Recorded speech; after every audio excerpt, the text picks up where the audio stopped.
State bank లోనే ఒక వింత ఘటన జరిగింది. సో ఈ వింత ఘటన విన్న తర్వాత 100% మీరు షాక్ గురవుతారు అనమాట. ఎంత సింపుల్ గా ఎలా అయిపోతున్నాయి ఇటువంటి మోసాలు, అసలు స్టేట్ బ్యాంక్ లో ఎవరు చూడరా పట్టించుకోరా అనే విధంగా అయితే మీరు ఆలోచిస్తారన్నమాట. సో ఏం జరిగింది, ఈ మోసం ఏంటి, దీనివల్ల ఎఫెక్ట్ ఏంటి అనే విషయాలు మనం పూర్తిగా వీడియోలో తెలుసుకుందాం. ప్రతి విషయం కూడా పాయింట్ టు పాయింట్ చెప్తారు, మీకు క్లారిటీ వచ్చేస్తుంది అనమాట.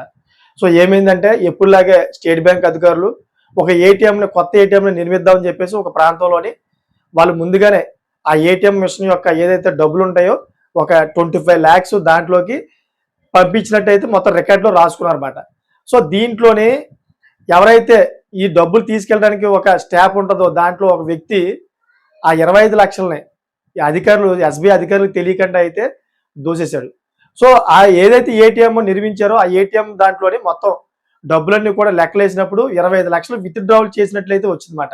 ఈ విత్ డ్రావల్ ఎవరు చేశారని చెప్పేసి మొత్తం అంతా స్టేట్ బ్యాంకులో ఎంక్వైరీ చేస్తే ఎవరైతే డబ్బులు అక్కడ మిషన్లో అన్ని సెట్ చేస్తారు కదా, ఎవరైతే తీసుకెళ్లి ఆ వ్యక్తి దీనికి మోసానికి పాల్పడ్డాడని చెప్పి మొత్తానికి తెలిసిందన్నమాట. 25 లక్షలు తెప్పించారని. సో చూసారు ఇటువంటి కేసులు నాకు తెలిసిన మటుకైతే దేశంలో చాలా మూలం విన్నాం మనం.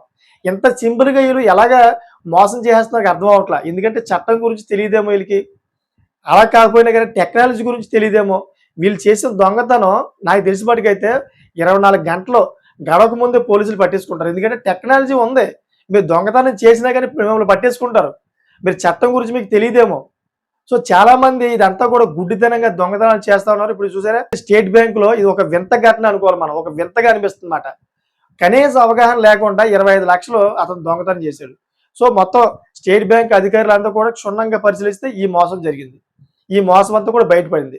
సో ఇదే కాకుండా రీసెంట్లీగా స్టేట్ బ్యాంక్ లోని ఇంకో వింత ఘటన జరిగింది. ఆ విషయం గురించి వీడియో కూడా చేశా. అదేంటంటే ఒక అవుట్ సోర్సింగ్ వ్యక్తి ఎవరైతే ఉన్నారో కాంట్రాక్ట్ బేస్ కి అయితే కొంతమంది ఈ మధ్యకాలంలో స్టేట్ బ్యాంక్ లో నియమించుకుంటా ఉన్నారు. ఆ వ్యక్తి చేసిన మోసానికి మొత్తం భారతదేశమే షాక్ గురైంది అనమాట. అదేంటంటే ఆ వ్యక్తి ఎవరైతే అకౌంట్లు బ్లాక్ అయిపోయి ఉంటాయో ఆ అకౌంట్లోని ఇంకెప్పుడు కూడా కదలకలు ఉండవన్నమాట. చాలా మంది చనిపోవడం, ఇంకా ఆ దాన్ని ఇంకా అలా ఉంచేయడం, దాంట్లో డబ్బులు గట్ట ఉంటా ఉంటాయి.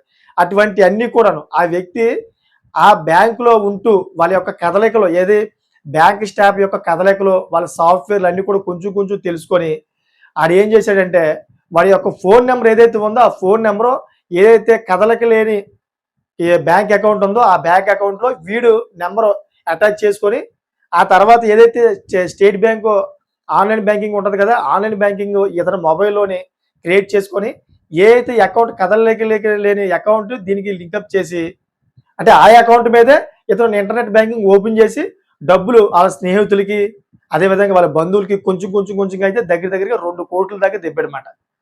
ఇది 1-2 కాదు. సో దొంగతనం రంగుతనం ఎప్పటికైనా బయటపడదు అంటారు కదా. సో ఇదే ఇప్పుడు నిదర్శనంగా మనం అనుకోవాలన్నమాట. ఎలాగంటే ఇది బయటపడింది, ఇతను అలవాట్లోనే పొరపాటు చేశాడనమాట. ఏ విధంగా అంటే ఇది కదలిక లేని అకౌంట్, ఎవరు పట్టించుకోవట్లేదు, ఎవరో చనిపోయి ఉంటారు, ఎవరో వృద్ధాపులు చనిపోయి ఉండలేదు, యాక్సిడెంట్ చనిపోయి ఉంటారు. సో కుటుంబంలో ఎవరో పట్టించుకోవట్లేదు అని చెప్పి ఒక వ్యక్తి అకౌంట్లోని డబ్బులు చూశాడనమాట. డబ్బులు గట్టిగానే ఉన్నాయి ఆ అకౌంట్లో.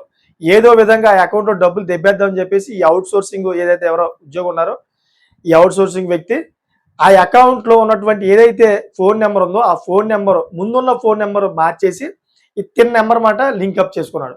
లింక్అప్ చేసుకొని ఎప్పుడు ఏమి ఎరగనట్టుగా అయితే ఇంటర్నెట్ బ్యాంకింగ్ ఏదైతే ఉందో అదే ప్రాసెస్ అంతా కూడా స్టార్ట్ చేశాడు. ఎందుకంటే అదే బ్యాంకులో ఉన్నాడు కాబట్టి ఆ బ్యాంకులో అన్నీ తెలుసు కాబట్టి కీ పాయింట్స్ కీ లూప్స్ అన్నీ కూడా ఉపయోగించి నెట్ బ్యాంకింగ్ అంతా కూడా స్టార్ట్ చేశాడు. స్టార్ట్ చేసి దాంట్లో ఉన్నటువంటి డబ్బులన్నీ కూడా కొద్దిగా తీస్తూ వచ్చాడనమాట. సో ఇక్కడ మనం ఒకటి గమనించవలసిన విషయం ఉందన్నమాట. స్టేట్ బ్యాంక్లోని మీరు నెంబరు రిమూవ్ చేసి మళ్ళీ యాడ్ చేస్తే కనుక ముందిచ్చిన నెంబర్ ఉంటుంది అక్కడ. మీకు అర్థమైందా? ముందిచ్చిన నెంబర్ ఉంటుంది. ఆ నెంబర్ మీకు ఒకవేళ నడుస్తూ ఉంటే కనుక దానికి మెసేజ్లు వెళ్తూ ఉంటే కనుక 100% దానికి మెసేజ్ వెళ్తుంది అనమాట. 100% మీరు గమనించండి కావాలితే. ఎందుకంటే స్టేట్ బ్యాంకు సెక్యూరిటీ పర్పస్గా అయితే అది ఏం చేస్తుందంటే ముందున్న నెంబర్ కూడా మెసేజ్ పంపిస్తుంది. ఒకవేళ ఈ నెంబర్ వేరే వాళ్ళది అయితే వాళ్ళు కూడా అలర్ట్ చేస్తుంది కదా, వాళ్ళు దీన్ని గమనించి వాళ్ళ అకౌంట్ని క్లోజ్అప్ చేసుకుంటారని చెప్పి ఏదైతే స్టేట్ బ్యాంక్లో సెక్యూరిటీ రూల్స్ ఏదైతే ఉన్నాయో దాని ప్రకారం అయితే అది మెసేజ్ వెళ్తుంది. ఆ విషయం ఈ వ్యక్తికి తెలియదు. ఈ వ్యక్తి ఏం చేశాడు, చక్కగా డబ్బులు వంతుల వారికి అయితే తీస్తా ఉన్నాడు. ఆ వ్యక్తికి మెసేజ్ వెళ్తుంది. ఇదేంటి మెసేజ్ నాకు వస్తుంది, నిజంగానే డబ్బులు తీసేస్తున్నారు ఏంటని చెప్పి అతను బిజీ పర్పస్లో ఉండడం వల్ల ఒక 2 రోజుల తర్వాత స్టేట్ బ్యాంక్ వచ్చాడనమాట. స్టేట్ బ్యాంక్ వచ్చి ఇది నా అకౌంట్, నా అకౌంట్ నెంబర్లోనే ఇది నా నెంబరు. నా నెంబర్కి ఇలా కట్ అవుతున్నట్టుగా అయితే వంతుల వారుగా డబ్బులు కట్ అవుతున్నట్టుగా అయితే వంతుల వారుగా మెసేజ్ వస్తుంది. ఏమిటి కారణం ఒకసారి చెక్ చేయండి అని చెప్పి బ్యాంక్ అధికారులకు అయితే చూపడం జరిగింది. సరే బ్యాంక్ అధికారులు చూశారు. చూస్తే కనుక దాంట్లో 2 నెంబర్లు ఉన్నాయి సార్. ఒక నెంబరు ఇది, ఇంకో నెంబరు వేరేదని చెప్పారన్నమాట. అదేంటి ఈ నెంబర్ అయితే ఫస్ట్ చెప్పిన నెంబర్ అయితే మాది, ఇప్పుడున్న నెంబరు వేరే నెంబర్ ఏదైతే ఉందో అది నాది కాదు, అది ఎవరు యాడ్ చేశారని చెప్పేసి బ్యాంక్ అధికారులు అడగడం జరిగింది. సో ఒకేసారి బ్యాంక్ అధికారులకి ప్రశ్న అయితే ఎప్పుడు వేసాడో బ్యాంక్ అధికారులు ఫీజులు ఎగిరిపోయాయి. ఇదేంటిది ఈ నెంబర్ మీది కాకపోతే ఎలా యాడ్ అయ్యిందని. సో ఈ నెంబర్ ద్వారానే డబ్బులు కట్ అవుతున్నాయి. ఈ నెంబర్ మీద ఇంటర్నెట్ బ్యాంకింగ్ క్రియేట్ అయ్యి ఉంది. ఈ ఇంటర్నెట్ బ్యాంక్ ద్వారా అయితే డబ్బులు వెళ్తున్నాయి వేరే వేరే అకౌంట్లోకి అని చెప్పి ఆ అధికారి అతనికి చెప్పాడు. ఇంకేముంది, ఇమ్మీడియట్లుగా అయితే ఆ అకౌంట్ హోల్డర్ ఏమన్నా ఎఫ్ఐఆర్ ఫైల్ చేసి ఆ బ్యాంక్ అకౌంట్ అయితే బ్లాక్ చేశాడు. బ్లాక్ చేసి మొత్తం అంతా కూడా బ్యాంక్ అధికారులు ఎంక్వైరీ చేస్తే ఈ మోసం అంతా కూడా అదంతా చోరీ అంతా కూడా ఆ బ్యాంకులోనే పనిచేస్తున్నటువంటి ఎవరైతే అవుట్ సోర్సింగ్ ప్రైవేట్ కాంట్రాక్ట్ ఉద్యోగం ఉన్నాడో ఆ వ్యక్తి ఇవి అంతా కూడా మోసానికి గురి అవుతుందని చెప్పేసి కనిపెట్టారన్నమాట. అతను మొత్తం అంతా కూడా అడిగి ఆరాలు తీస్తే నేను ఇలా చేస్తున్నాను అని చెప్పేసి మొత్తం అన్ని కీ పాయింట్స్ ఏవైతే అతను నేర్చుకున్నాడో వాళ్ళ నుంచి అన్ని కూడా ఏవైతే చూసి నేర్చుకున్నాడో అన్ని కూడా పూసగుచ్చినట్టు చెప్పాడనమాట. చూసారు కదా, ఈ విధంగా అయితే మోసాలు పెరిగిపోతూ ఉన్నాయి.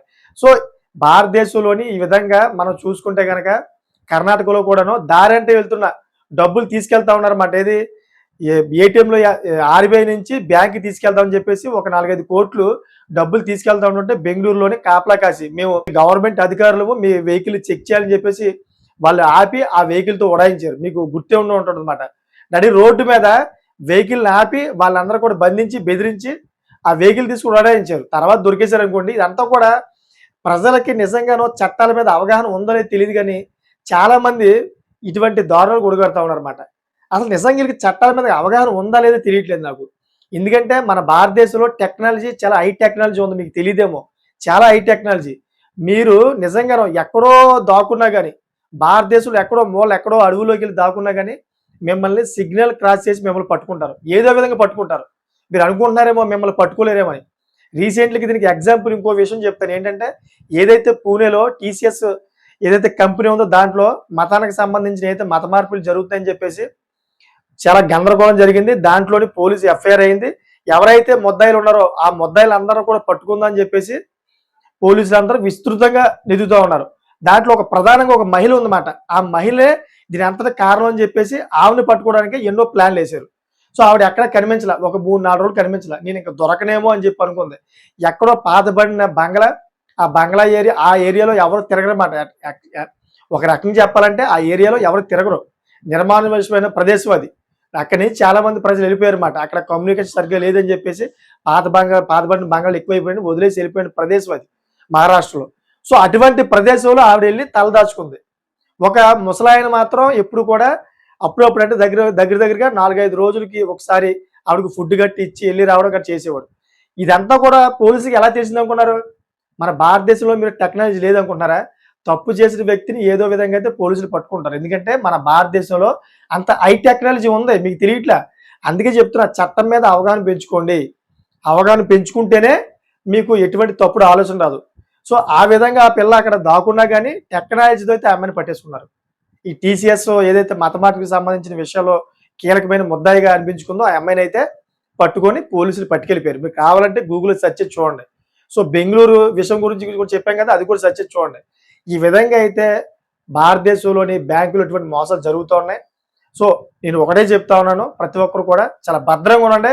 బ్యాంకుల్లోని ఇటువంటి మోసాలు జరుగుతున్నాయంటే మీ ఫోన్లో కూడా జరగచ్చు. అందుకనే ప్రతి ఒక్కరు కూడా ఎవరైతే అపరిచిత వ్యక్తులు ఉంటారో అంటే అన్నోన్ పర్సన్స్ ఎవరైనా కాల్ చేసి మీ డీటెయిల్స్ అడిగితే మాత్రం ఎట్టి పరిస్థితులు ఇవ్వద్దు.